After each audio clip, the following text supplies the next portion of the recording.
Okay, thanks everyone for coming to final pitch nights for the Metaverse Blockathon.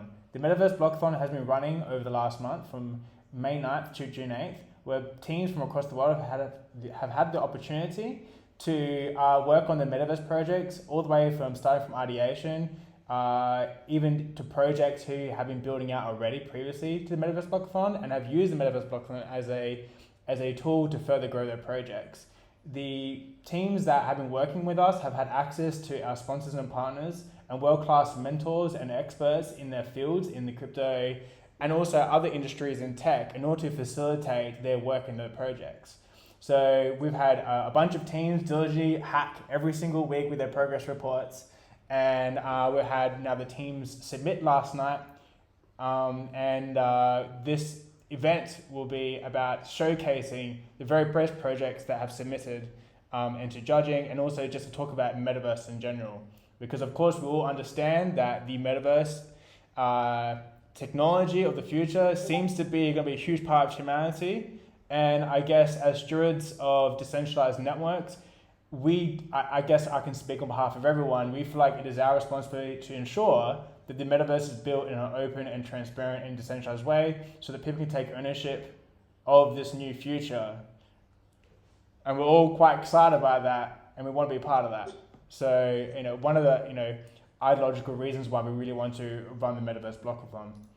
The Metaverse Blockathon is run by Blockathon DAO. Blockathon DAO is a learn-to-earn entrepreneurship education initiative to encourage people to enter Web3, working on projects and also getting reimbursement by completing bounties, either by developing software or designing UX or art or websites or whatever it is to enable projects to excel with their ideas. Me, Paul Panelist, I am a core contributor of Blockathon DAO, as well as Daniel Barr, who's a part of this call. So we're also been a part of building crypto communities for 5-6 years, I think. We're really excited to continue with our contribution to the industry at large. So we've been really excited to operate this Metaverse Blockathon and work with everyone that has been involved. So a little bit about our sponsors and partners. So we've had a range of sponsors and partners for this Metaverse Blockathon as well as previous Blockathon. So the key sponsors for this Metaverse Blockathon are Apostro, providing a risk management protocol for security of smart contracts, helping onboarding investors from TradFi to DeFi. Aleph IM, providing cross-chain decentralized cloud computing protocol for data storage and business logic for your decentralized applications. NodeForge, a multi-cloud blockchain infrastructure and masternode platform. Subquery, a blockchain developer toolkit for querying data for decentralized networks and protocols across multiple chains. On Finality, enhancing your API access to decentralized networks globally. Near Protocol, a climate-neutral, high-speed, low-transactional L1 blockchain with a focus on UX, user experience. Substrate, a blockchain network for a multi-chain future. So these are sponsors, our key sponsors and partners for this Blockathon, with a special mention to Near Protocol and Substrate, which are blockchain ecosystems that have seen the potential in us facilitating the ecosystem growth. And we have taken the initiative to work not only with these blockchains, but all of our sponsors on the long term. So we continue to want to support anyone wishing to work with these sponsors and partners, either in regards to the projects or facilitate ecosystem growth for these blockchains. So we're really about focusing on long-term value creation and supporting people be a part of that value creation, whether it be you're a developer, an employee, a designer, an investor, etc., etc., etc. Long-term value creation. That's what we're here to do. Exciting. Okay. We would like to give a special mention to some people that have contributed to the workshops that we've provided throughout this Metaverse Blockathon. So, while we have run this Metaverse Blockathon and we've had people and teams hack along, we've also provided the opportunity for our sponsors and partners and other key individuals who are part of me and Daniel and others' networks to come along if they wish to provide workshops that we thought were relevant to the Metaverse topic. So, such as projects that are providing middleware, technology stack, projects in DeFi, projects providing NFT marketplace services, projects focus on, or individuals focus on Metaverse UX, focus on 3D modeling in the Metaverse, master node services for projects building on networks, and many other types of topics that we thought were relevant to the Metaverse. We've had a total of 8 workshops across the 4 weeks, which is basically 2 workshops a week for 4 weeks. So it's quite intensive, and we've had great turnout. And so we're really excited to provide the opportunity for people to not only hack on their idea, but then to learn about different aspects of the blockchain ecosystem with regards to the expertise presented in the content for this workshop. So it was a really great intimate way for hackers who are part of the Blockathon to basically meet these experts and potentially build rapport if they so wish to have discussion. So like I had said before, a big part of the Metaverse Blockathon is to provide individuals with the opportunity to join the industry of their interest or part of the industry of their interest and build connections. So not only are you hacking, building out your idea, you could potentially work with an expert or a mentor, build rapport, and potentially get employment opportunity, an investment opportunity, etc., etc. So it's about building long-term connections, long-term value. So for the people who have contributed to the workshops, we'd like to thank Noam from DeepDAO, Vicky Val from Codadot, Zaladrone from Zaladrone, just an individual, RealityChain. We'd like to thank Pandu and Adam. Thank you for that workshop, it was fantastic. And we'd also like to thank Dean and Jeff from NearHub for their workshop in 3D modeling of the Metaverse. So thank you all very much for your time and effort for that content. All this content is recorded on our YouTube, and this call will also be recorded on our YouTube. So please, if you want to watch it again or want to watch any other of the workshops, then please feel free to pop at any time. We also have workshops from our last blockathon as well that you also can view. So the entire idea is that this content that we've produced, people can come along and review back, and continue to learn. So that's a bit about our sponsors and partners, about us. Special thanks to our people who have supported and provided the content for the workshops. So that's Daniel. Would you have anything to add? Well, I think it's great. Just again, as you said, thanks a lot for everyone that contributed, and it's fantastic to see getting to that finish line of few intense weeks. So yeah, excited to see some of the final pitches that we'll share tonight. Yes, absolutely. There's just one person that one moment. Has some unaddressed childhood issues there. Yeah. We discussed this before the call, didn't we? Yeah. I think it's actually left though. Ali. So I know there's a legitimate Ali, then there's another Ali. So I think that guy was just copying the other Ali. I think it's gone. So I think we can just continue on. I would like to continue on. Okay. Internet people. Cool. What was that? Send your direct message. Yeah. Oh, really? Well, whoever has the Team Blockathon account to send you a message. Yeah. I know.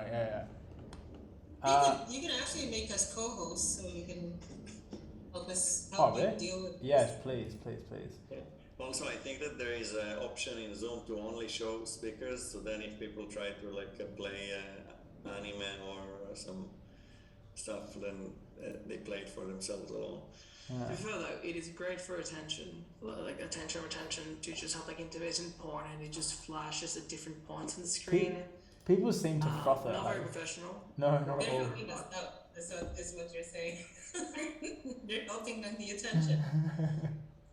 Look, I want to become a co-host to just like start banning people, but just pointing it out. That Alright, see, is Bill... Yeah, you can add Alejandro, this interested in me as co-host. We'll try to weed the... Alright, I found one person to billable. 1 second.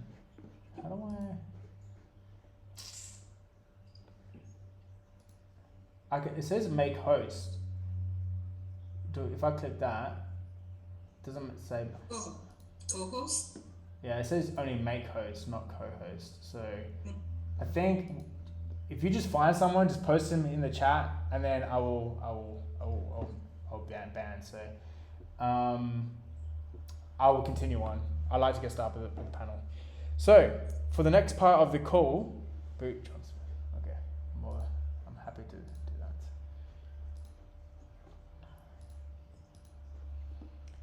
Okay. So for the next part of this call, we would like to get started with the Metaverse panel discussion. So in this panel discussion, we don't plan for it to go for too long because we got 6 pitches, not 5, 6 pitches to watch, and then for people to vote on these pitches, etc. So it won't go for too long, but we want to go into some detail to understand where the current Metaverse industry is at, to understand some of the issues that crypto networks have faced with building out metaverses, what are potential some solutions, and maybe also a discussion in how the metaverse industry looks like outside of crypto networks, because I think it's really important to understand the general scope to ensure that, like I had said before, we can take decentralized ownership of these new networks that we will be producing for the benefit of all. So I would like to introduce our panelists. And our panelists are Decentricity, CBO of RealityChain, Chief Blockchain Officer of RealityChain. AVB, Near Ecosystem Wizard. Shahmeer Chauldry, CEO of Fluidity. He has mentioned that, I don't know if he's in the call right now, but he said he should be on by 7:30 p.m, which is like in 13 minutes. He's just on a ferry apparently at the moment. I don't know. He's traveling somewhere, obviously. Daniel Barr from Bitfwd, he's also a core contributor for Blockathon DAO, and moderator me, Paul Panelist. So I think one of the first things I would like to really kind of hash out is, 1 second. I'm just gonna have to do this. Okay. Who was that? Was that your dog? Yeah, sorry. No, it's all good. It's all good. No, it's all good. What I really want to establish right now is to understand the current state of the industry for the metaverse industry with regards to the crypto network. So as we all know, we have metaverse projects like Sandbox, Crypto Voxel, Decentraland, who provide 3D shared experience. And in these kind of projects, they provide the ability a lot of the time for people just to go to the website, create a default 3D model, enter the 3D verse, and then be able to share some limited experience by traversing the 3D model universe that they've picked to go into. And in some instances, there's also been, like for example, you can join Decentraland and not technically actually connect to a wallet. But then of course with this project, if you want to, you can connect to wallets in order to use money to purchase in-game metaverse items, to share with other people, to go into token gated rooms, so you can be a part of a presentation, etc., etc. And of course, a lot of you are aware of projects like Axie Infinity and even Project Xsteppen, which is like a augmented metaverse. So it's not quite a 3D metaverse, but you're basically in a particular metaverse and be able to earn, play to earn, step to earn. And so I would like to just go around with the panel and just have a discussion about, I guess, what makes for each panelist excited about what they're currently involved in, or what they're really excited about with the current metaverse industry with regards to crypto. So I know this disinterestedly, of course, you're involved with RealityChain, and you're full time in the metaverse. You've also, as per your discussion in the workshop that you did with us, you've been a part of metaverse for 10 years or plus, right? With a Half-Life, we done a lot of participation in. Second Life, yeah. So, like to just get started. What makes you so excited about the metaverse future, and then where do you think the current state of industry is? I think what excites me most is the fact that the current metaverse seems to be headed into a way, or at least a strategy that is more decentralized, even though it's not there yet. Sure.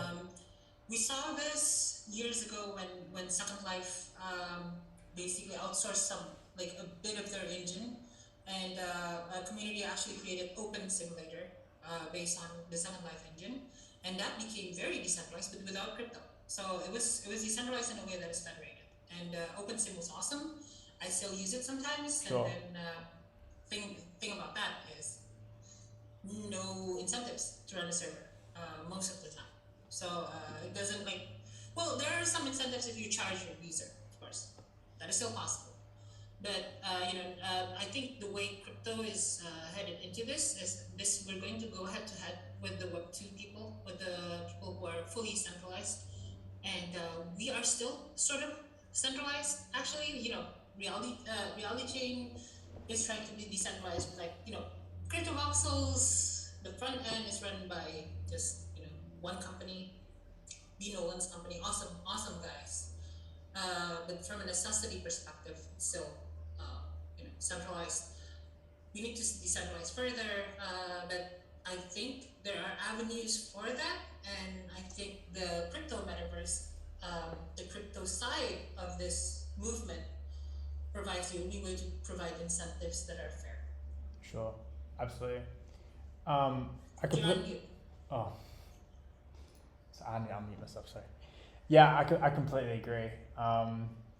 Alejandro, with your experience building at the NEAR system, we worked with the folk from NearHub who showed us a bit about the metaverses that they're building out, and I was particularly compelled with the ease of UX of people joining not only their metaverses, but then the ease of users actually working with the crypto side of their metaverses, right? So basically logging into a wallet before they enter the metaverse, being able to use the wallet with the NFT in-game items, right? With just the general functionality, there was one, there was a user flow where we were in the metaverse, and all you had to do was go to a particular website like draw.nearhub.io, right? And it basically allow you to, connect a whiteboard into that metaverse, and all these other tools, right? Where people can very easily, from a user experience perspective, to basically add on experience in the metaverse. So, with your experience building out the NEAR system, what excites you maybe in particular with the metaverse projects that you've seen? Yeah, I think the metaverse is really exciting. Maybe I'll start with the challenges first. There's only two things that I identify as a challenge. The first one would be the hardware requirements for people to be able to join the metaverse. So there's a lot to be said about what would the computer need to have to be able to render in real time. And that is the big consideration for people both building a metaverse or wanting to host an event there. So far we've seen some hybrid events where you could hang out in the metaverse if your software or your hardware can sustain it, and then you can also join on Zoom. So I think that those technical constraints are going to be interesting to see how they evolve over time. And then the second one would be, I guess, for people like myself that are not deep into the tech, just getting a new understanding of what it's involved in building a metaverse. So for instance, I've had calls with Jeff as well, and just getting my head around all the tooling and the studio for building things out, and what is the kind of talent that you have to recruit to build things. Because it's actually not that hard, but you have to put pieces together that are completely new to the puzzle. So identifying all those components, and even if you are young and ambitious and able to be trained or retrained, going into those spaces and becoming a 3D artist and understanding that there's a massive space there. So yeah, I think that those two challenges aside, which we could probably do a much better job at communicating to people to make sure that we can tackle those collectively. Yeah. I'm just really excited about how flexible the metaverses are, and if we draw a parallel with like the real world, usually there's a lot of things that they have monopolies. So you have monopolies with government, you have monopolies with utilities, you have monopolies with the education system. So I really like that crypto introduces the ability for people to create their own crypto economics and incentive models, and I feel like the metaverse is really going that extra mile and maximizing how much you can customize. And it may not be like a feature that we want, where we literally live there, but I do like how much it captures people's imagination to literally just start building anything they can think of, Yep. and then continue iterating. So Yep. really excited to see where people take these ideas. I'm obviously biased in representing the new protocol with an Ethereum jumper, lol. But I'm really excited that it's winter in Melbourne. That you put on what you can get. Absolutely. I'm really excited that Neo has both a very powerful tech stack, which enables these kind of metaverses, and it brings in the user experience component. I think it's going to be fundamental. Yes. The build it and they'll come, it's not really true if users can't use things. So we can probably dive deeper into the user experience, or some of the participants would have probably seen the workshops previously. But yeah, that's what gets me excited. Yeah. You know. Ethereum t-shirt, by the way. Yeah. I was considering wearing it, but You know. in Denver. Look, we're not. Some of my clothes now from Denver, and Daniel sent me a Bitfwd shirt. It was like 3 years old, but I love that merch as well. Dude, I remember meeting Ali 4 years ago, and you know he was wearing the Bitfwd t-shirt. I remember then seeing him a year later at one of the blockathons wearing the same t-shirt. Right? I mean, like, that's what this industry is about. We're not all hardcore maxis. Like, we want to build value for everyone, you know. So it's totally fine. Just on that, of course, as well. You know, like I said, we really are all, I think, incentivized to want to allow people to take ownership of these decentralized protocols in these metaverses of the future. And the reality is that the end user, in the majority sense, are gravitated to convenience and experience. That's just the reality, right? So, you know, with the addition of crypto networks, adds complexity in the UX. And even though it provides ownership and also extra creative flexibility, we need to ensure that those additions don't create too many burdens for people to actually be a part of these metaverses. And this is critical. There's a critical balance in order for us to be able to basically compete with the Web2 industry, which we'll get into later, who are building out their own metaverses, you know. So, yeah. Daniel, you have been a long-term ecosystem builder for, I think, over 6 years now, and you have a broad breadth understanding of many different parts of the ecosystem. So I would like to know more about your excitement of the current state of the industry and where you'd like to see it go. Yeah, sure. So I guess first of all, touching on two things that both Ale and Pandu mentioned. So Pandu mentioned that Web2 and crypto are kind of building metaverse almost in two different paths, and I think that in many respects what you see in metaverse efforts in Web2 is probably like far ahead, just because imagine if you have a company like Meta that is pouring $10 billion a year into just their metaverse experiences, development, R&D, hardware, software, everything. And then a lot of times the things that we're doing in crypto are very, very primitive and primal, and like frankly like not really up to par with what we see in just you know, a few decades of gaming and social network and all of those things that are like hardcore and more established.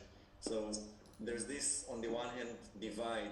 On the other hand, I actually think that if we're thinking about particularly open source ecosystem building, then quite a lot of the contribution to open source comes from centralized commercial for-profit, those companies like Meta, Facebook, Google, else, and I'm quite excited to see the contribution that they will eventually make into, who knows, opening like game engines for social experiences in a metaverse. Like I'm actually not particularly concerned about the metaverse becoming corporatized or captured. I think that eventually free markets are sorting the universe. So I think that whether it will be shorter or longer, we'll end up having some sort of open metaverse or another.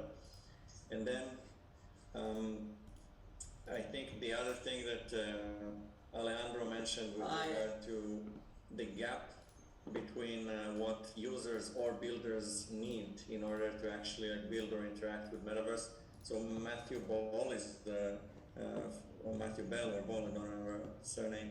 He's a famous metaverse kind of maxi dude, and he describes an analogy that is very interesting. He describes the metaverse as something that is somewhat similar to the semiconductor industry. How in the semiconductor industry you have the chip designers, the chip manufacturers, the equipment providers. You basically have a full stack of very complex and rich ecosystem of development just to produce eventually what ends up getting into electronics that we use. So similarly with metaverse, whether it's game engines, which I think are very clearly like a crucial part of metaverse, or you have design patterns and the software that people use, like Dean used for the 3D art, that you need to actually build the stuff on top of game engines. And then with crypto, more specifically, I think the fact that we are able to harness free market forces, which is what crypto is really all about. It's like tokenization of everything, financialization of everything. Then that's I guess like the main challenge there. How do we actually stitch all that rich history of gaming and 3D and precursor to the metaverse, and then add on top of that the infinite power of free markets, which is what crypto is about. And yeah, like I'm quite excited to see how all this will play out, but I think that it's quite important to be realistic in the sense that what we see today, and like any projects that I see today, as amazing as they are, it's we kind of know that we are early days, so it's important to be humble and not to like be expecting too much from everything, and rather like see what are the kind of niche things that we can really benefit from and build experiences that are far superior. And I think you mentioned, Paul, in another community call that we had, the way that Mark Zuckerberg thinks about metaverse as like technologies for presence and making experiences more accessible. And I think this is probably the most interesting thing for me in all that we'll be able to see how different people from various places in the world are able to participate in experiences that are otherwise inaccessible. Yeah, absolutely. I think with that one, I'd really like to get into more of a deeper discussion on some of the kind of Metaverse Web 2 offerings that we've seen. And in particular, I think a lot of people are very aware of the name change from Facebook to Meta. It's very clear the vision that they're painting, right? They have basically made a vision statement that the future of experience is going to be in the Metaverse, 3D experience, right? So of course, we're in Zoom right now. It's a 2D experience. We're all 1.5 foot away from a screen, okay? We're all, using images as a way to convey information, right? And the general vision is that in 5-10 years time, we're going to have the opportunity to represent ourselves by default in a 3D room and have 3D experiences. And so, of course, as been mentioned, Mark Zuckerberg has invested billions of dollars, employed thousands of people to build out Facebook's version of the metaverse.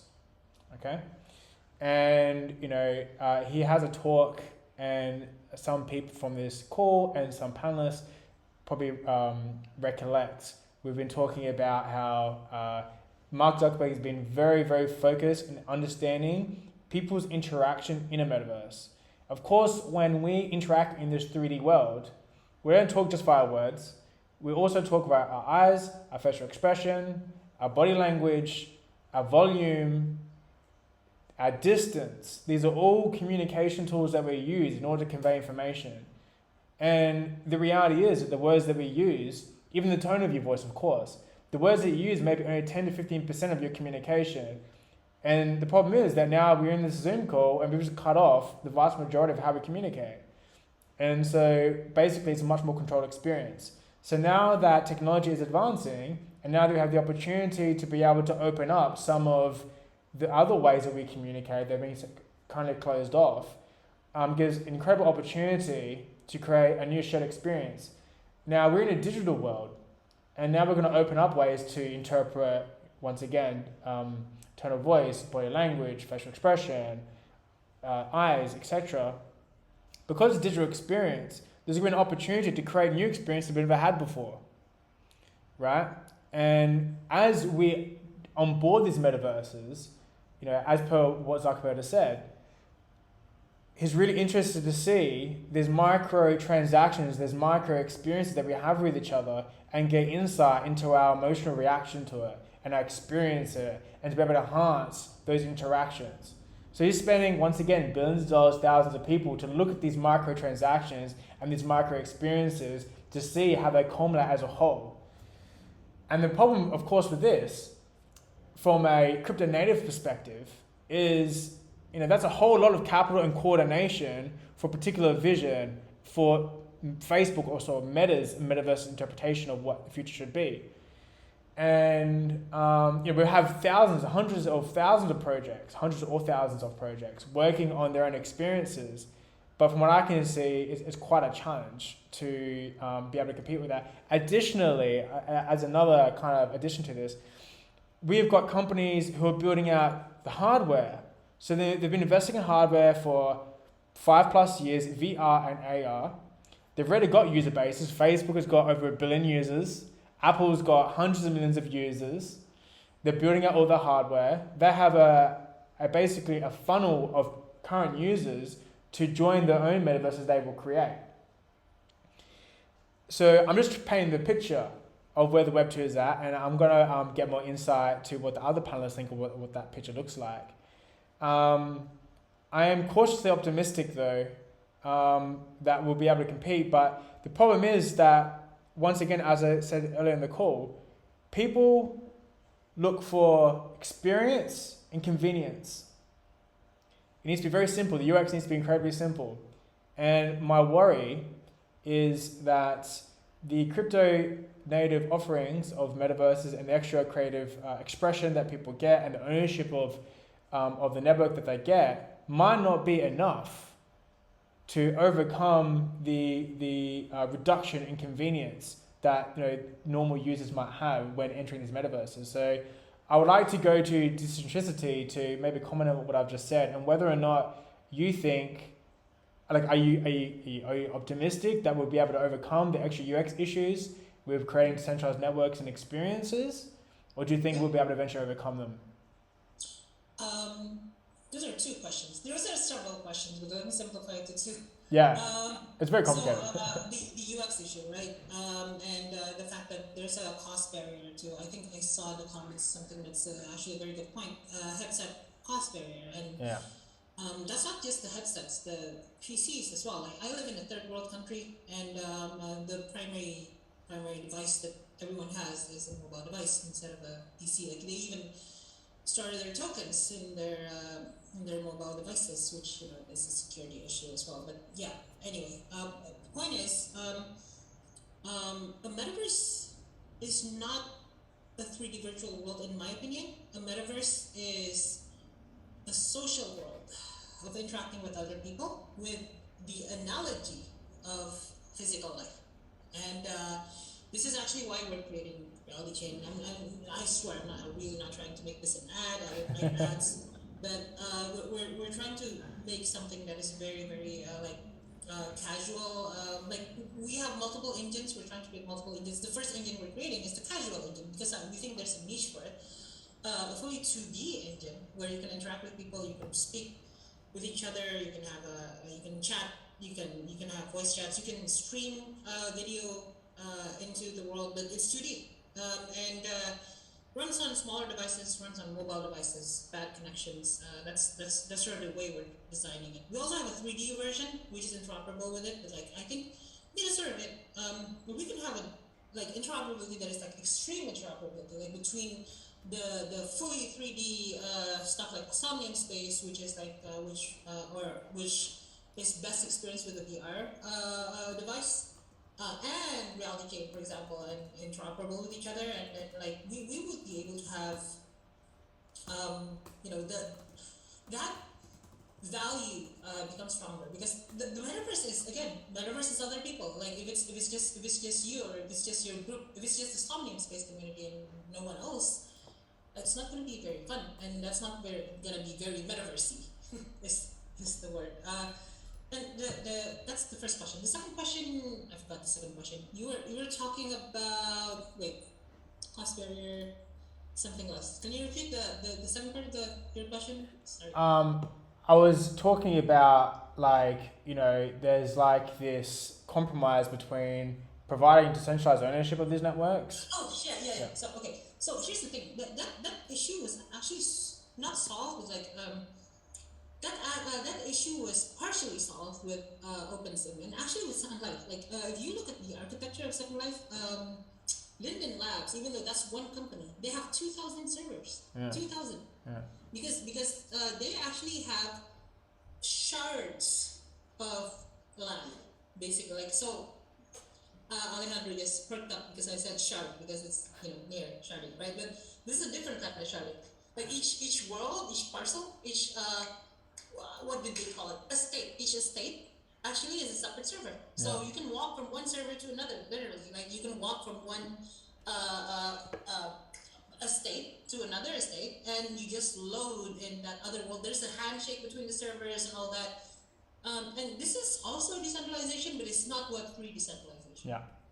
That's federated decentralization. Correct. And, I think the future is actually a combination of both Web3 and federated, especially for the metaverse aspect of things. There's still sort of an overlay of value and overlay of item ownership, but there's still federated in a way that this is probably the only way you can host something that's like a virtual world. Even a 2D virtual world, if you try to shard the computation, that's at least at the current way we do things, that's not going to work. If you shard the entire computation, but if you basically if you decentralize the entire computation in a way that is free, that is a problem. But if you shard the actual computation for building of the world, creating of the world, rendering the world, all of those calculations, right? So I take care of this block, you take care of that block, Daniel takes care of that block, and then we can walk from one place to another. That would still be decentralized, meaning you can self-host a parcel or self-host an estate, and maybe there will need to be mechanisms to actually do it. I consider token stake. You can stake tokens to be able to generate the world. Yep. If you don't stake tokens, then no other worlds or no other, sorry, I keep mixing. I'm repeating. You have to stake tokens to generate an estate. And then if you don't stake tokens, no other estate will connect to you. Right. Yeah, and this also needs to be physical connectivity, like walking from one place to another, instead of really separate servers, but a really separate servers, separate worlds, but separate, but basically something that's still interoperable within the confines of the UX. Yeah. Seamlessness. Yes, absolutely. Harry in the verse actually makes a good point. By the way, I should have mentioned before, I'd really like to make this as interactive as possible. So whoever is in the audience and would like to make a comment, please make a comment any time. It's really great to be able to incorporate people's kind of comments as we have this discussion. So Harry in the verse discusses, for mass adoption, front-end device, the metaverse should be existing devices like mobile TVs more than laptops, PCs, and VR. It's a really great point. Talking about, you know, the user experience of committing to having a metaverse experience via a laptop or a computer with a VR headset is different to being on a phone. And decentricity, you've talked about this before as well. Like, you know, you've got to think about, you make a conscious obligation to decide, I'm going to commit 30 minutes plus of my time to have an VR experience or a metaverse experience at home, right? Which is quite different as a connotative assumption when you want to have a 30-second experience on your phone as you're out, right? It's a very clear, different, you know, user experience pathway that people can have shared experiences from different formats in the same metaverse, right? And as we all know, in second, third world countries, most of the computational devices that people have are mobile only, mobile first, right? So that's another conversation. Yeah. Yeah, maybe just to interject there, I think, so Pandu, you mentioned that living in a third world country and like being familiar with Asia, I think we saw how people basically completely leaped through. There was no credit card situation going on in most of, for example, China. You had the mobile payment deployment better than anywhere else. And I think that now smartphones, or like it's just the standard phone. There is no like dumb phones are barely used anymore, right? So similarly, if now it looks like still only for early adopters having a headset or some other metaverse devices, whether it's for the 3D metaverses or any other social metaverse that is not necessarily 3D, like you mentioned, eventually the thing that really produces the most value will become more affordable. Like whether it would be Xiaomi, Xiaomi did really great pioneering of smartphone deployment in India and in many other countries that are they needed to get to the hands of a lot of people that otherwise would not be able to afford an iPhone, naturally. Already now, the headsets and the equipment from Oculus is far more affordable than it was years ago. So it's only natural that once things would start converging and there will be some experiences that are unlocking a lot of value, naturally then also the laggards that Alejandro mentioned there, our mom could already use it, right? Like my mom is using mobile phone. She's not an early adopter, so hypothetically, once we get past that point of clear value add from one fairly unified experience and device, then it would just be mass produced by cheap manufacturing somewhere in Asia, probably, right? So we'll get there. It's not, I think, that the barrier of entry is some kind of eternal barrier of entry. It's just we're going through this iterative experience where early adopters are the discoverers, the pioneers, and then eventually once there's something that really hits a nerve, we kind of like see how it accelerates faster than we can imagine. Yeah, and there's a really interesting element there with how much Facebook has been spending in the metaverse. There's a couple of things there. One, I think some of it may be like a psyop to actually deter people from going to the metaverse and thinking that they can't compete with a $10 billion budget. But also another interesting one, and this makes me really much more optimistic on like smaller innovators and Web3. You have to think about how much you have to pay people to work at Facebook. Like the morale to work at that kind of companies is very low, and the cost of talent is extremely high. And then you may end up with a combination, which is the worst possible combination, which is you've got an extremely expensive talent base, but no one there has vision. Because the people who are willing to work at Facebook, guns for hire, very high cost, they may not really have that passion or the vision of what the product could be, or they could be lost in a web of bureaucracy. I mean, I love my podcast interview with Pandu, and she relaying her experience about working at IBM, 10 years ago, and the reasons why she left and why she's now pursuing her vision and her passion elsewhere, and how powerful it is to be able to connect with like-minded people. So that on the one hand, and obviously not only people with the vision and the passion, but also that you can do a lot of work for free. Like the real cost of labor and talent in the early stages can be different. So I wouldn't be particularly dissuaded by how much Facebook is spending. Facebook. And yeah, I would challenge that. Facebook, by the way. I would challenge that. I know quite a few people that are working in Facebook, some of them in what used to be called the reality labs, which are kind of the thing that's Are there. they like amazing?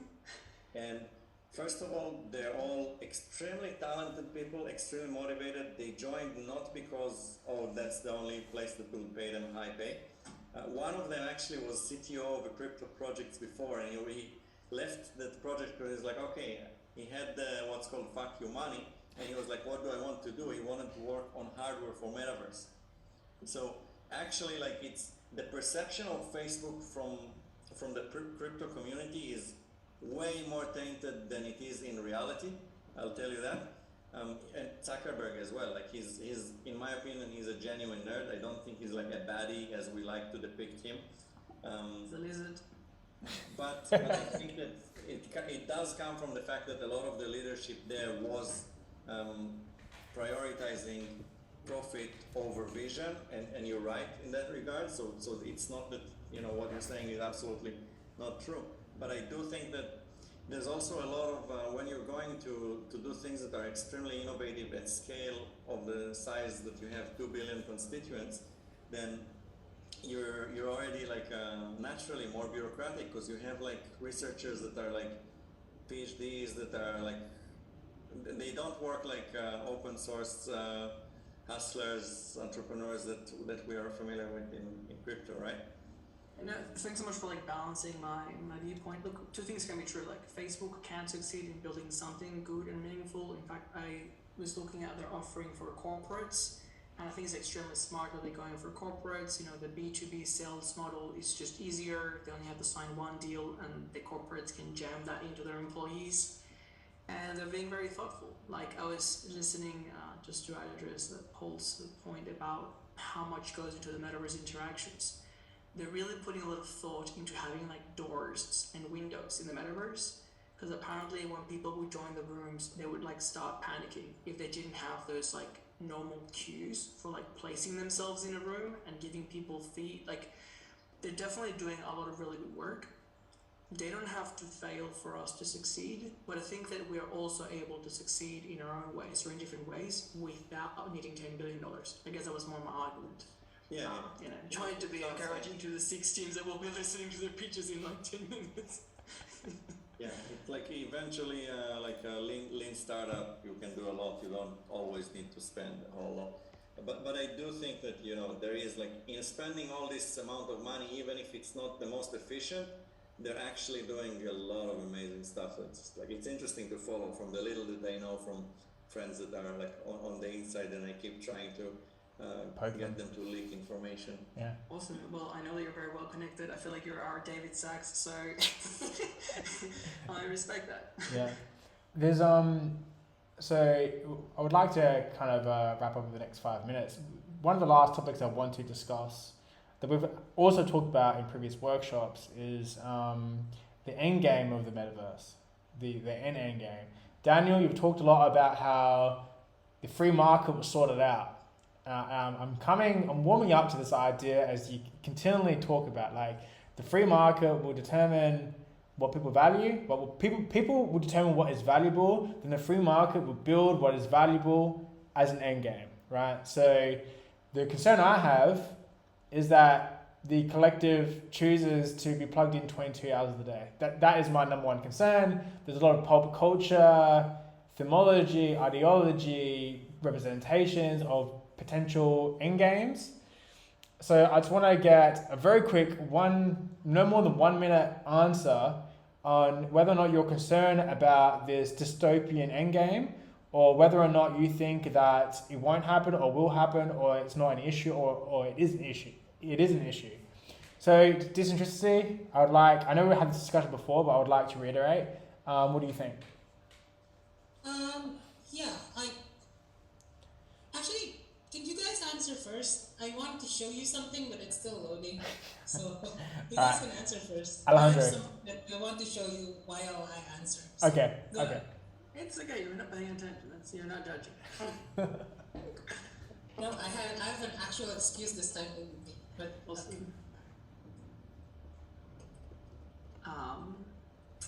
I guess I'll go next. Yeah.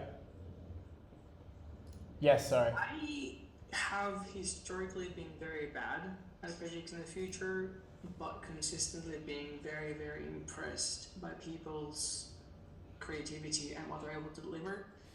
I find myself reading all of like white papers, like Medium blogs, like watching videos, just consuming content, and I really enjoy being exposed to things outside of my imagination. So I'm not going to pretend like I know where the metaverse is going. Could it get dark? 100%. There's going to be a super dark section of the metaverse, as there is with everything in life.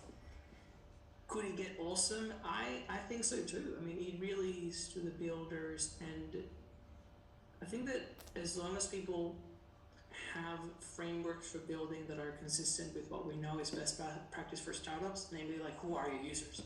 Like, what are they meant to be doing? Like, is there a journey for them? Like, if we have things that people can do in the metaverse and it's easy to get into and it can evolve naturally over time, I'm a free market advocate, and I'm happy to sit back and see how it evolves. Sure. Daniel, 1 minute. Yeah, I think it's like metaverse, crypto, all these things are like a part of natural evolution. It's like Darwinism, just in digital form. And it's like, it's pointless to resist, and you can view certain steps as dystopia. Like, I used to hate Facebook too, so I totally understand where the sentiment comes from. But the more I learned is, like, first of all, like how hard it is to do things at scale that truly provide value, the more I appreciate people that actually do. And yeah, like, naturally, as Alejandro was saying, when systems are large and complex, there are corners that are dystopian, and there are corners that are utopian. And it's just like banks. Like, also in banks, there's a lot of people that are white collar crimes inside the banks that are like celebrated as heroes of our society, even if sometimes there's crimes that are maybe not crimes, unethical and morally bankrupt behavior that is legitimized by law. This is very standard in basically like modern commercial Western society. And then you also have people that are genuinely there to provide value to people and provide service. Similarly with, when we're developing blockchain metaverse, it's basically, we're evolving all those systems into a digitized, tokenized, free markets driven form of that. And these would have, Terra and Ponzi of that scale too.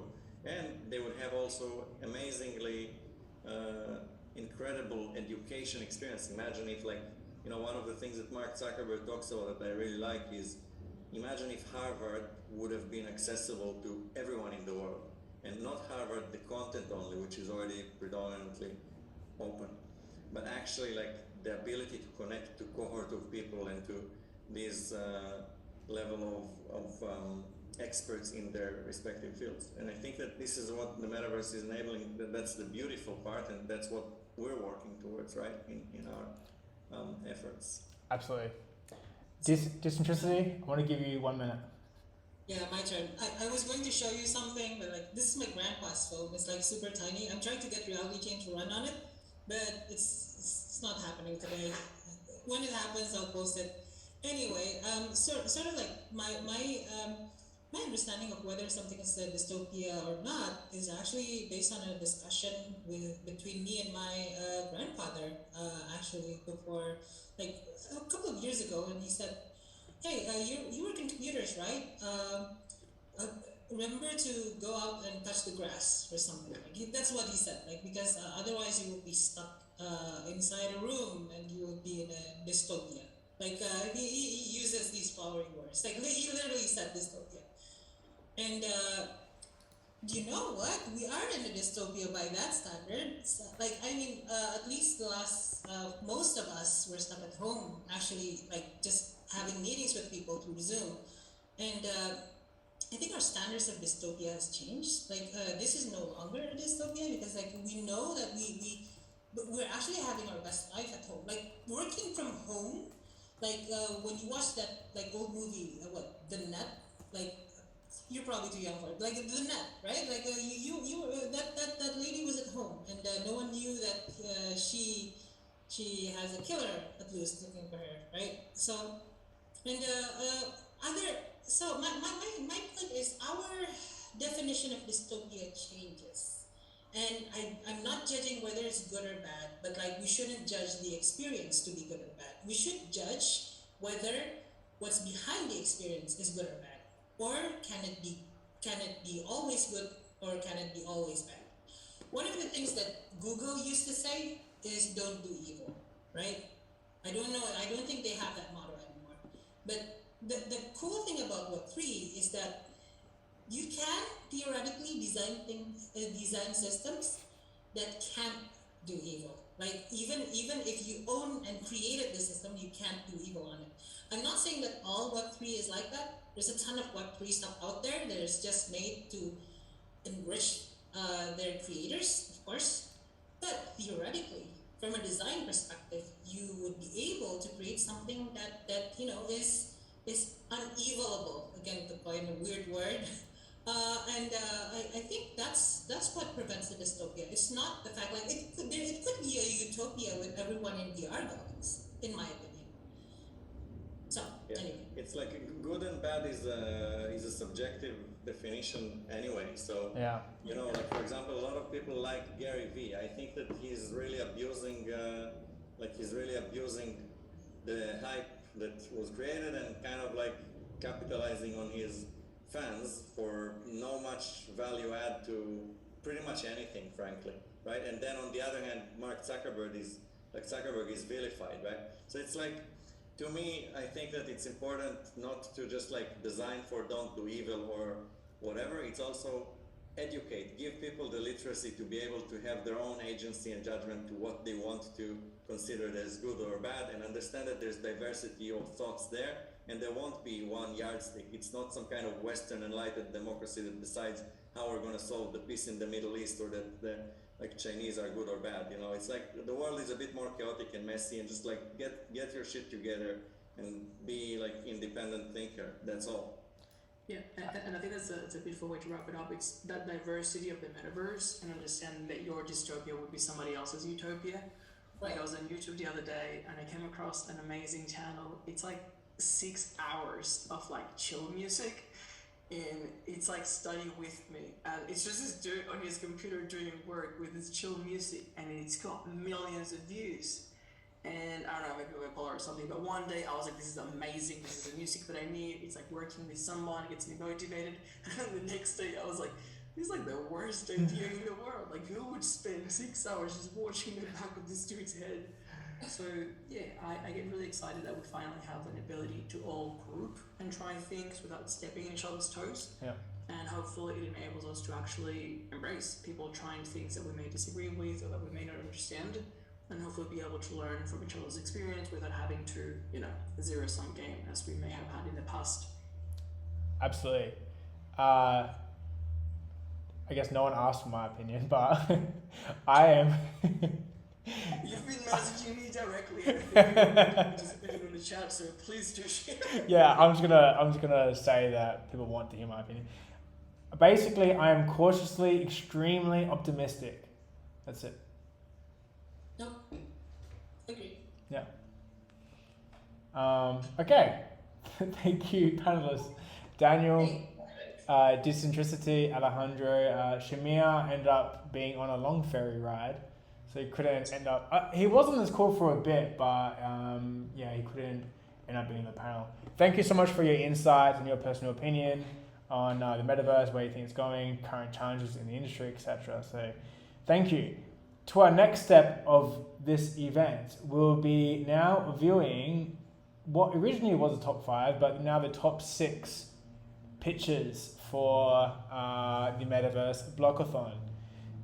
We did a pre-filter. We had over 15 submissions, and we kind of filter down, because the reality is 15 times 5 is 75 minutes. It's too much for people to watch in an event, so we had to kind of filter down a bit. So very excited to get started with this viewing. After this viewing, we've already done the judging. We know what the first and second prize is, but we can provide the opportunity for this audience to vote on the best top 5 project that they thought was great as a People's Choice Award. And we'll give the opportunity for people to vote via polling on a website. We'll very quickly, there'll be like a 1-2 minute thing, everyone can vote, and then we'll announce the first, second, and then People's Choice Award at the end, which will conclude the event. So I'm going to get started with the pictures. So I need to first share my screen. The pitch has been recorded and we're just streaming them now, or they're pitching live as well? No, it's all pre-recorded. I didn't want to risk. It was too much of a risk to it. Can everyone see my screen? Yeah. Yeah. Okay, so the first pitch that we're watching is Charmed.io by Rhyme Tylers. People may Can you buy hear that? what they're sold, but people keep buying what they know. What good is the metaverse, NFTs, and blockchain technology if people don't understand how to navigate it? NFTs went from the dark corners of DeFi to Webster's Word of the Year essentially overnight. And working in the music industry and entertainment, I can tell you there is not a hotter topic. Why? Because we all want to go to the moon, if you only can tweet us there. But artists are oftentimes too busy being royally screwed, whether it's royalty streaming platforms paying peanuts or creating alternative revenue streams. Artists may be the trendsetters, but they're playing from behind when it comes to securing their own value. Many in the music industry see NFTs in the metaverse as a way for artists to take back control and find their rightful value. And some have, but most won't and will only be intoxicated at the prospect of selling generative series of art for $1 million. And that's well and good, but this narrative has distorted the picture and the opportunities this space creates for creatives and for fans. The 80-20 rule is transcendent, and would you believe that 90% of all NFT sales come from about 14 to 17% of wallets? Yeah. Your friend and your neighbor that was fully invested indulged in Doge Media, they were using a Robinhood account, and we know that that's not really a wallet. So what do? It's not a large market that is jumping at the chance to purchase random NFTs from upcoming artists. Most would know how anyways. Sure, Steve Aoki made more money in NFTs than he had in his entire career, maybe, but most people aren't Steve Aoki. Most people will have more results like Lollapalooza did last year, trying to sell their NFTs, which flopped because they weren't prepared to do the work. They weren't prepared to capitalize on the zeitgeist. And right now, your neighbor is getting their NFT advice from Logan Paul. Is that the future that we really want? The metaverse is made for microeconomies, and artists, especially musicians, are poised to thrive in this new space, but not if they don't have the tools they need for the journey into Web3. So what's missing from the equation? Education. Artists and brands can offer a metaverse experience, but what good is that offering if the fan base and the audience doesn't know how to get the most of it and to operate in that space? If we're looking to sell the metaverse to the world, we need to do a better job of showing the world its best practices, opportunities, and take the initiative to really become a resource for learning about this new landscape. That means we need to establish grassroots initiatives that will provide context and tangible experiences to would-be audiences, fan bases, rather than just trying to sell the artists on making $1 million off of their fans. Context is key. If artists and musicians are going to want their fans to engage with them as they move into the metaverse, they need to prepare their fans for that experience. Not just put a piece of artwork on sale for OpenSea and hope an early Ethereum investor mistakes it for the next Bored Ape project. Think about mom and pop shops and how they often get their start at the local farmers markets. People can open themselves up to new experiences with minimal risk and continue their usual perusing and routine. And that's where we need to be, at the locals farmers market of the metaverse. Sharing our experiences and the possibilities with not only the brands we are selling sweet packages to, but we need to take the necessary steps to educate the grassroots, educate the fans, so they are prepared and capable of getting the most out of the metaverse, rather than a bunch of opportunists just trying to get the most out of their fans.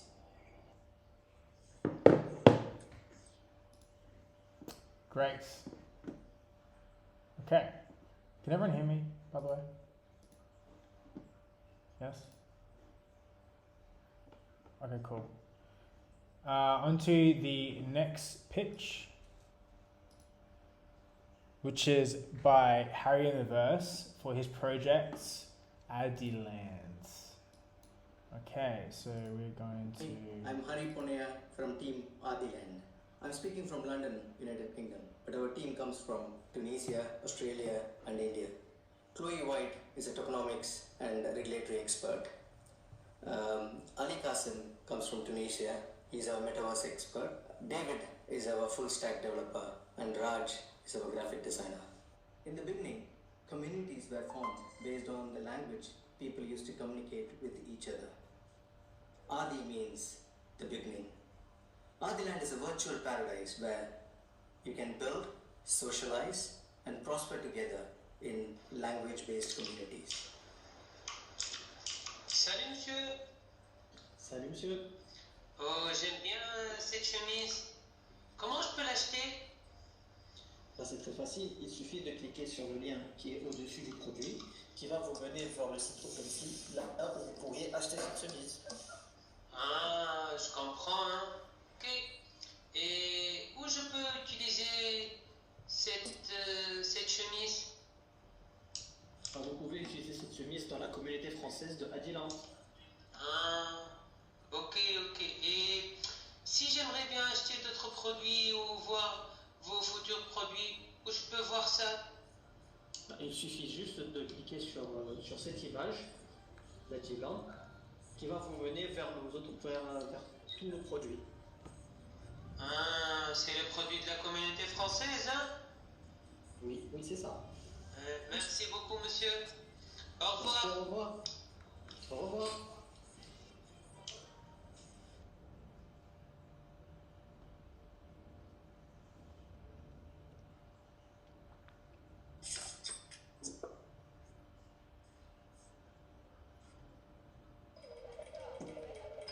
Hello. வணக்கம். Hello வணக்கம், எப்படி இருக்கீங்க? நல்லா இருக்கேன். சாமிக்கு மாலை வாங்கிட்டு போங்க. ஓகே, நான் இந்த மாலை எடுத்துக்கிறேன். கண்டிப்பா எடுத்துக்கோங்க.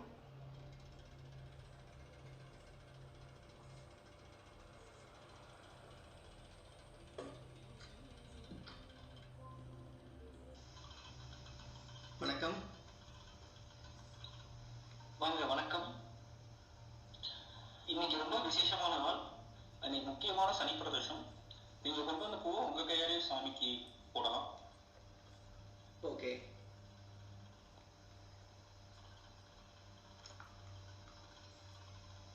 ரொம்ப நன்றி. There's a cultural program, music happening here. People can actually come and enjoy the experience. I'm just going around the temple. Oh, look, there's a dance program on the other side as well. Let's see who's there. Hello Raj, வணக்கம். எப்படி இருக்கீங்க? நல்லா இருக்கேன்.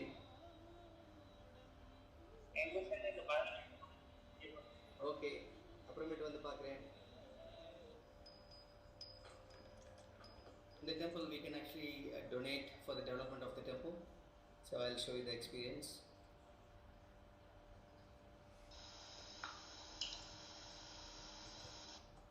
Now I'm going to donate some Matic tokens to the temple.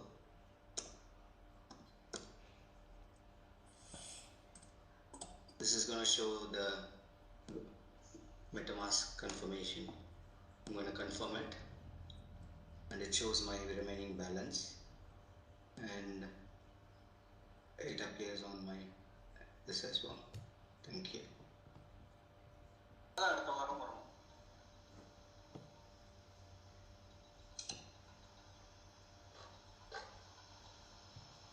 பூமாலைக்கு நன்றி.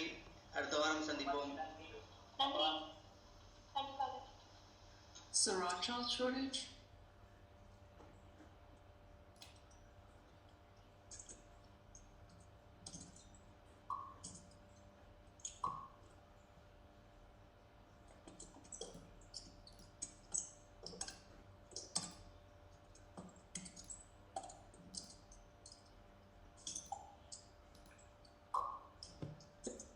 If you like what we do, please visit our website www.adiland.com and join our social media channels and support us. Thank you. Great. I think Harry is in this call. So Harry, thank you so much for your submission. On to the next. So our next pitch is by Battle Juice, and his project is called Augment Metaverse. He's uploaded it via Vimeo. Hi there. So this is the Augment submission, and I'm just going to jump right into it. Our plan for this hackathon was to take an existing VR game using the Oculus Quest 2, where all we had was some basic avatars set up so that you could see each other move in VR and, wave at each other and things like that. And connect your MetaMask wallet via Wallet Connect. What we planned for this hackathon was to create a token on the mainnet Polygon network on Matic and use that as a currency in the game for setting up some monsters, which would be multiplayer. We sync those across the network. Along with this currency, we would create some items which are synced across the network so people can play together, cooperatively fight these monsters, get money, and with this money, which was the token, buy NFTs in-game, which would be represented by items in-game, which then they could kill more monsters with, and so on and so forth. So what we ended up getting complete was the token. We got everything networked, the AI are networked, the players' health are networked, we can now fight together, the items are networked, so when I'm shooting a gun, you're seeing it, when the AI die, you're seeing that as well, so everything's synced across the network properly, and we're able to fight together. Along with, we got a token set up on Polygon mainnet that is functional, and we are triggering that token being distributed to players based on in-game events. So we have the monsters being killed, they are distributing this money to players. The only thing we did not complete was linking the NFT to the in-game items. We also created an inventory system, which is functional, and I will now demo these things for you. So let's jump right in. So first thing we're gonna have to do is connect our MetaMask wallet. So that's done through something called Wallet Connect. And very simple, all it does is generate a QR for you. So here I am, and here I've got my MetaMask wallet, and you can see I've got 10 AUG in my mainnet Polygon wallet right there. So all I'm going to do here is pull up this menu, Wallet Connect, authenticate, and now what this is going to ask me to do is sign a message with my MetaMask wallet. So I simply scan this, boom, so that's scanned. There we go. So now you can see it's getting requests from Augment to your MetaMask wallet to connect. And we say, yes, connect. And then it's asking us to sign a message for Augment. And this is to verify us in the game. So now we are connected. We are successfully verified in game. So now let's go into the level. So we're going to join a lobby called Test. So this is a multiplayer lobby that we're now joining. And what we have here are networked items. So these are fully functional and they damage the enemy AI, which I've got 3 here set up for tests. And then we got a bunch more over at the fort, that we can cooperatively fight. So all these guns work, some of them are two-handed. I think the pistol you can use two-handed as well. Yep. Here we go. And yeah, we set all these up, and then we have a shotgun. And so these are networked. And then what happens is you kill the AI, he will drop a local in-game item, which is goo or whatever we're calling it. And this goo you then take to the bin, drop it in here, and you saw that I had 10 augment. You then convert it into aug. So now we see converted 1 goo to aug token. And then we also see down here in the log, successfully sent tokens. So let's look in our wallet now. Let's pull this up. And we had 10 aug. Now we have 11 aug on Polygon mainnet. So we're successfully sending tokens based on in-game events. How much time do we have? We have 1 minute left. All right. I am going to log in with another player real quick so that I can show you that we have multiplayer and we're networked. You can also see here that my Polygon address is used as my unique identifier, and that's so other players can poke that button and they can grab my address from me. So what I'm going to do is really quickly run another instance of this on my computer and hope it doesn't blow it up, running 2 versions of this at the same time locally on the same headset. So I've done this before, it should be fine. You can see it's not happy with me, but whatever. All right, and that room name was called Test, I think. Cool, Test, we're joining Test here. Join, how much time do we have?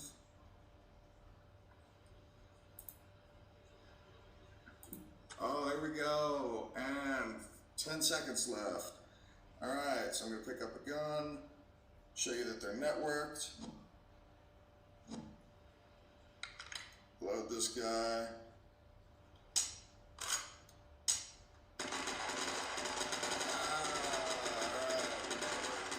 I'm shooting a gun, cool. That's just to show you it's multiplayer.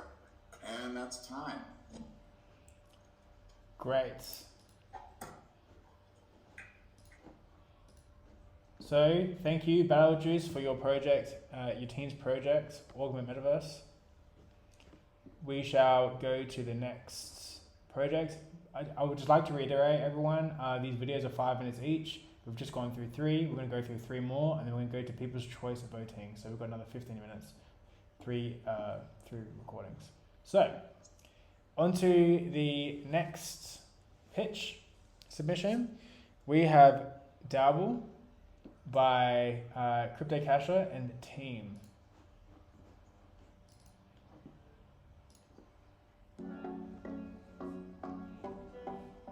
Dabble is a community management platform for real-world groups. Our mission is to bring Web3 tools to social innovation. We want to help cooperatives and community organizations onto decentralized blockchain technology to enable transparent and enfranchised community management that scales, flourishes, and enables a thriving open economy as a way of life. Here are some of the problems faced by large-scale community management. Groups can often grow large at the sacrifice of decentralized decision-making and transparency. Just because they're large doesn't mean everyone pulls their weight, or there might be unfair things like nepotism that means people burn out and leave early. If people leave and new people join, then records can get lost and effort wasted on redoing the work. Dabble's a no-code modular DAO builder. It's built so communities with no prior crypto experience can leverage the benefits of crypto infrastructure and choose exactly how to manage their own projects, their membership, share port common resources, and incentivize a fair and participatory economy. Here's how it works. There's NFT-gated communities, so only verified users can see your content. It has community building tools like chats, boards, and document management. Dabble offers transparent governance like blockchain-backed voting that's secure. There's project tools so you can unlock value as a group with products, tasks, management, and rewards. Multi-sig wallets allow your community to crowdfund and join global marketplaces. Here's how to get started using Dabble. Register your community and whitelist members with roles and NFTs. Open a shared treasury with multi-sig wallets and accept backers and funds. Get started on projects by voting on proposals and managing them communally. In the Dabble portal, manage your members, post announcements, and curate content. So who can use Dabble? It's for NFT communities and gaming guilds. Groups of people with common pooled resources and carbon farmers. Investment DAOs and mutual funds. Cooperatives and owner economies. And traditional organizations and associations. Let's address the market potential. more than 12% of humanity is part of 3 million cooperatives in the world. The future climate economy represents a $100 trillion market opportunity. In 2020, mutual fund assets worldwide were worth $63 trillion. There's 2.5 billion people worldwide who live on common lands. These common lands represent more than 50% of land on the planet. So let's take a look at the wireframes. Dowable is built to be mobile first, so that you can easily access it from your phone. First off, go to Dowable and connect your wallet. Then, you can create a poll or view past polls. Here's how we create a poll. We add a name and a description. We add our choices. And when voting closes, then we submit the poll and approve the transaction to publish. Now send the poll to the people who need to vote. At any time, you can view the statistics and how many people have voted and what the results are. You can also send an email reminder to the people who need to vote. Here's what it looks like to the people who are voting. You see the poll description and the poll choices. When you've made your choice, submit your vote. After you've voted, you can also see the stats. Here's a summary of the Dowable MVP. The initiator creates a profile and adds an issue to poll. They add a description and invite the voters. The voters vote on the issue, Dowable commits to the blockchain, and then there's post-vote actions. Let's look at the data architecture. The initiator belongs to an organization and they create the poll. Now the poll has voters, and both the initiator and the voters have a wallet. Here's some information about the team. I'm Akasha Rose, project lead. Nick Chi built the code. Marco Morales did the wireframes and the product design. Nicola Fahaxen did the data architecture. Thanks everyone for your time. You can follow us on Twitter at Dowable or say hi on email hello@dowable.com.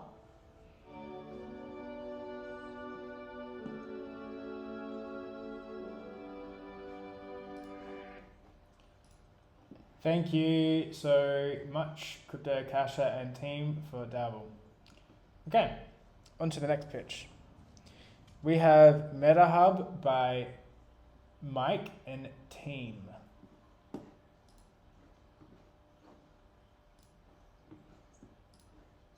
Hi. So the way people buy their Metaverse land or apartment NFTs right now is using the conventional NFT marketplaces that we have. This is one example. When you go and try to buy a land on an NFT marketplace, it looks like this. So you have the filtering, which is by price and by coordinates or dimensions. And then when you look at it, they all look the same. Maybe you like one of those and you click on one, and it will show you this big picture of an icon. It says a 1x1 land and the price. And the attributes is just the coordinates and dimensions. What we found is that it's hard for a user to know what they're buying because they all look the same. The only thing that is different is the coordinates. But how do you know where you're buying it? So then you need to go to the official website of the Metaverse, look at their map. Not all of them have a map. In this case, we do have one, and then we'll click on one parcel, and we'll check the location, and then we'll go back to the NFT marketplace, find that coordinate, find the location, and eventually buy it. But you still don't know exactly how it looks, what you're getting. This works really well for the current NFTs that we have in the market, which are like the PFP, profile picture NFTs. But for land and apartments in the Metaverse, it's just not there yet. And if you want to see about the funders, about the funding team, about the token and all that information, you usually have to go right at the footer of the Metaverse landing page and go to the documentation, which is not always so easy to read. There's like a lot of information that can get lost in the way. What we're doing with MetaHub, we are grabbing all that information and putting it for the user in the easiest way for them to read it. Right now, for example, this is our landing page. You can go and see all the different metaverses, either by land or apartments. You see all the listings For example, we're going to choose the same one that we were looking for. We were looking at the last screens. But in this case, what we see is that information about the land, all the links, and the social proof to see how many followers, how many Discord members they have before joining them. Before you join the Discord, you know how many members they have, how many Telegram followers they had, and all that information. So you can see the floor price, you can see the total volume, you can see the average price, how many are listed and the supply. Then you can read about the metaverse. What are they doing? Why are they doing it? Do they have a token? That's another one good thing that we plan to have, is that right now they have their tokens and they have them on another exchanges just for tokens. So you buy the NFT for the metaverse in one, and then you buy the token on the other. But there's no like one place where you can buy both, which will make more sense because we're talking about the same project. Then you can see about the roadmap. What do they have planned? Then you see the team. You can go and see the profiles, see what they have done before. And when you're ready to buy, you go to listing, and you have this view, which is you have the map and the listing with the dynamic images on this side, so you can browse by, you can see by category, cell type, price range. You can see on the map, you can see the auction, you can see activity, and you can browse there and see all the different listings that there are. For example, let's look at this one. When we go there, we actually see what there is in that land. Maybe it's an empty land, or maybe it has a building, like in this case. For example, the way that some people are selling their land or buildings in the metaverse is, some of them are putting signs like this one, like in real life. You can see the interior design, and you can, for example, here, okay, it's at the dimensions, what's the price per square meter, what's the buyer's fee, when was it listed, how many people have seen it, what was the last bid that this land received. Does it have a 3D model? Yes, it has. Does it have furniture? Yes, you can see the list of furniture. How many NFTs does it have? It has 4 NFTs. For example, one thing that we have been in talk with architects in the NFT marketplaces ecosystem, and now we want also to give the people that buy this land to be able to hire an architect, a metaverse architect, or hire a 3D furniture designer. You can also see the latest activity. Who is currently trying to buy it? How much are they offering? From where? Maybe you want to buy furniture that goes with that building. We can connect also 3D furniture artists so they can sell their NFTs either fungible or non-fungible, meaning they're either NFT or they're just a 3D model, which are the two ways that you can put furniture inside your metaverse houses. If you're not interested in buying or it's too expensive, you can always rent it. You can rent it by a month, you can rent it by a week, you can rent it by the time that you want. And you can also see in the browser exactly where it is. So you know what you're actually getting. You can see it in real time. This is where I am. This is what I'm going to buy. This is great. You can also see the other properties around it. Maybe see where your neighbors will be. Maybe you want to buy other houses instead. So this is the project that we want to do, and this is going to be our MVP. We're currently building, yes? I should have stopped at 5 minutes. Sorry, guys. It's a hard cap 5 minutes. Thank you, Mike from MetaHub. Our last pitch. Skylar by Mercury, also by another name, Patrick.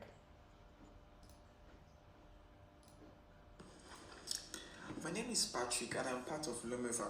Lumeva is an edtech company that specializes in delivering immersive learning on sustainable development to students with the help of digital technologies and virtual reality. I was on the news on the 28th day of March and I saw a news feed about the study by the Lancet Group that says 1 in 6 people are killed by pollution worldwide every year. I mean, this is far more than the annual global toll of war, malaria, HIV, tuberculosis, drugs, and alcohol. This environmental issue emanates from unplanned urbanization and industrialization. It has become imperative to control the impact of the degrading quality of air, water, soil, in addition to the loss of biodiversity and climate change on life on our planet. During the Metaverse Hackathon, we decided to help solve this issue with the Metaverse. Scala is an environmental sustainability co-creation virtual reality application on Oculus Quest for students and researchers to learn about environmental issues by visualizing real-time data and gain hands-on experience with Earth analytic tools and how to tackle global issues. Now, let's take a journey into Scala World. When the user enters the world, he is launched into a hub and he can navigate to different environments like this underwater experience where you can interact with aquatic organisms. I know I created this, but it kind of makes me feel jumpy. And here's the interesting thing about Scala. Here's the interesting thing about Scala. You know, people always perceive the metaverse as a place where you can escape to when you want to get lost from life. That shouldn't be so. I mean, the metaverse should be an extension of our reality and what we can create. So in Scala, now we feed real-time world data into Scala so that users from anywhere in the world can have a global experience. If you click on the fishes, you can see information like this information about the management of this type of fish in the ocean. Now let's take you to the data lab. Here you can see a chart that shows the comparison of daily nitrogen dioxide of different cities in the world. Here is where all the learning happens. Now let's check out this fun place. That's the hub. The hub is where you meet people and interact. Scala is about building a community of innovators and world changers from anywhere in the universe, even Mars. And it's a place to co-create and is a place to conceive solutions that will impact the world. We just finished a meeting today discussing the issues facing the world's ocean on this day, June 8th, the World Oceans Day. Hey Jake, would you like to come? Yeah, so okay, let me talk to us about the non-fungible concepts. The non-fungible concepts. These NFCs are concepts that users and researchers can design that solve population crisis and then mint these digital deliverables as NFTs. Now we used Enclue, a turnkey metaverse platform for new builders of the open metaverse. Enclue enables people that are not really conversant with blockchain and the different chains to onboard by minting NFTs easily. Now, after they design and mint their NFTs in Enclue, it can be imported straight into Scala. The product NFTs are showcased during meetups where companies and innovators can buy them. Now we generate money from Scala by in-app advertisement and service fee from the sales of NFTs. Our key performance index includes the number of partner institutions, number of regions penetrated, number of students who get jobs through Scala, number of users, and increase in environmental awareness. Here's the roadmap. After this hackathon, from now till the month of July, we'll be doing our beta testing after we modify our application from the feedback we got through our initial user testing, and we will build our full product by October 2020. It's our goal to have over 1,000 users by January 2023 and over 5,000 users by October 2023. Okay, fantastic. That was the last pitch, top 6. Now we shall go to provide an opportunity for people to, that's not a pitch. Provide the opportunity for everyone to vote for their favorite pitch. I need to find this link, give me 1 second. I'm going to paste this link in the chats, and also I'm going to stop sharing now. I'm going to paste this link in this chat here, so please go on that link and you should be directed to a choice of picking one project of your choice that should win the People's Choice Award. I'm also going to post it to the Discord.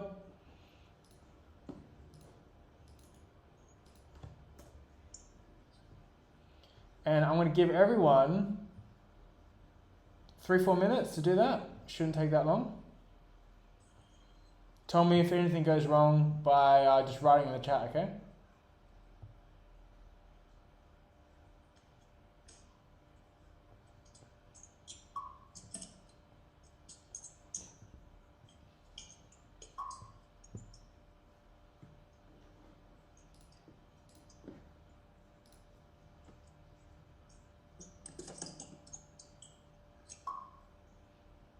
Can play a YouTube music in the meantime, Paul, for the lobby vibes.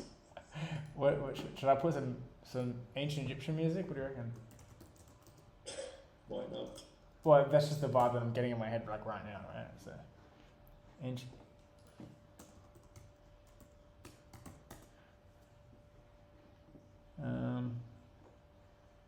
This one.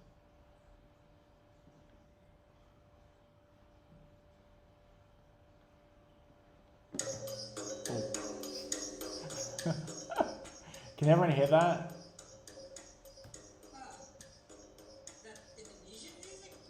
Yeah, can you hear it? Wait, let me share the screen, eh?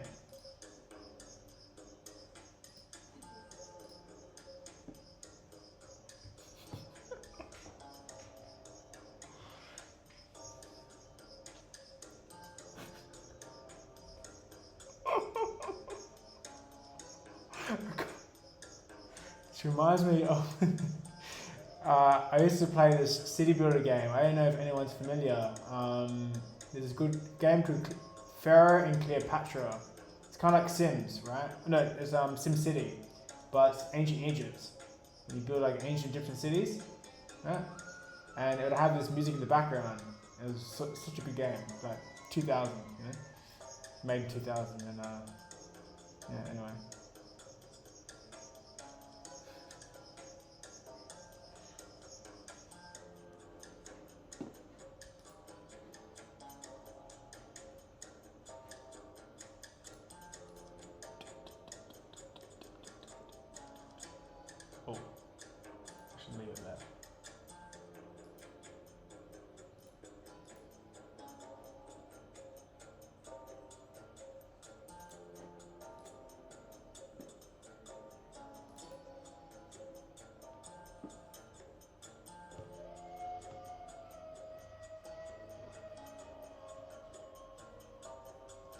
It does sound like deliberation music as well, eh? Like it does actually sound like people in the background are voting on something or making a decision, you know?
Alejandro, you gotta be kidding.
This music is wild, by the way. Like, I'm almost like exiting my body, to be honest. You know, like, I might have a transcendental experience. It'll help my decision making as well for the prize money. Okay, so we do have a first prize, a second prize, and a people's choice. Oh yes, I shall do that. How do I do that? I need to unmute everyone.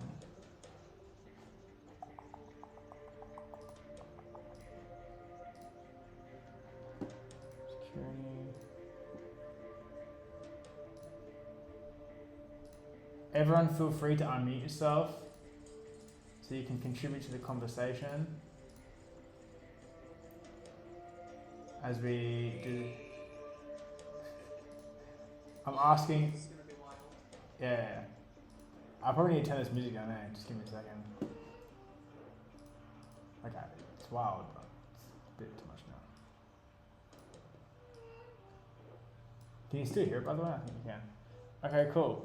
So, first prize is Augment Metaverse by Battlejuice and team. Congratulations.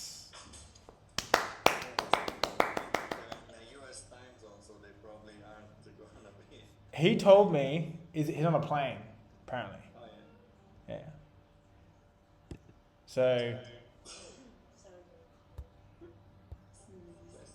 This is what we muted. Yeah. Okay. Is it all good? I think I had some feedback. Okay. So second prize is MetaHub by Mike and team. Yay. You get to clap. You guys can clap if you want. Or make noises. Or like sing a... Yeah. Or like play an instrument or something. I don't know if one of you guys heard like a ukulele or something. I don't know. Did a little... Oh, has someone got some drums? But you should have got a drum roll. Oh no. That's unfortunate. Instead of drum roll for the, what's it called? People's Choice? People's Choice, yeah. People's Choice Award... Because we can see it on screen. Oh, okay. People's Choice Award is also by MetaHub as well. Nice. Well done, everyone. That was incredible. We got a lot of submissions in the end, and we're really happy to feature a really high quality projects for the end of this final pitch night. So that does, of course, wrap up the end of this night. We're almost rounding out the 2 hours that we've allocated for this time, which is fantastic. So I'd like to thank you all for participating for the final pitch night. I'd like to thank all of our sponsors and partners. I'd like to mention also, that I didn't mention at the beginning, I'd like to vehemently thank Metaverse Summit, who are our platform partners for the Metaverse Blockathon. Without them, we wouldn't have been able to bootstrap and make this blockathon as successful as it has been. So once again, thank you for working with us, for your marketing efforts, etc. Thank you for all the panelists for tonight. Alejandro, Disintricity, Daniel. Thank you for our sponsors and partners. Apostro, NodeForge, Subquery, On Finality, Substrate, Nia. Have I forgotten anyone? Aleph as well. Thank you. And thank you for all the hackers for your hard work and your virtual tears. Thank you. In the Metaverse. Thank you. Pleasure to all participants and builders. Very keen to see familiar faces in the not too distant or distant future working on Metaverse projects. Who knows what we'll be up to in a few years. Very exciting. Thank you, everyone. Thank you all.